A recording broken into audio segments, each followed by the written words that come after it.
Yo creo que esta reforma de la Cámara, del reglamento de la Cámara que culminamos hoy, pues tiene como objetivo efectivamente proteger nuestra lengua, tal y como nos mandata hacer nuestro Estatuto de Autonomía, protegiendo y amparando su uso en esta Cámara, tal y como se vino haciendo desde hace más de 30 años y como nunca debió de dejar de hacerse.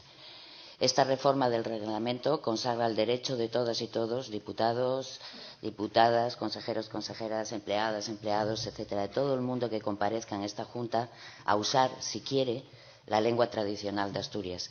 Y como primer acto como diputada, recuerdo, en esta Cámara fue prometer acatamiento a la Constitución española y al Estatuto de Autonomía de Asturias. Con el apoyo a esta propuesta no hago otra cosa que hacer honor a esa promesa inicial.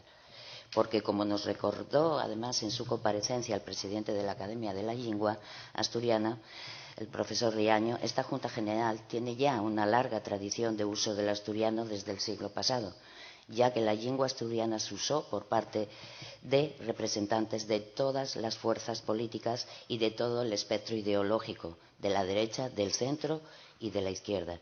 Y eso es normal, porque la lengua no tiene ideología ni pertenece a ninguna opción política concreta, sino que es patrimonio de todos y todas asturianos y asturianas que libremente quieran usarla.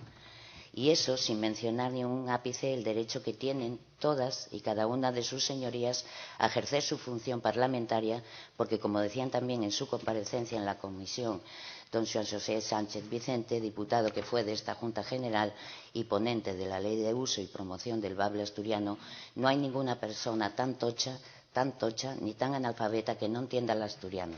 Estoy absolutamente seguro. Fueron sus palabras.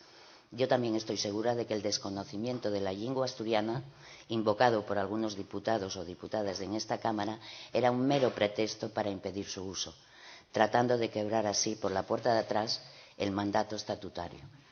Pues bien, esta iniciativa viene a corregir ese propósito de constituyente y a situar las cosas donde nunca debieron dejar de estar, en la normalidad democrática. Muchas gracias.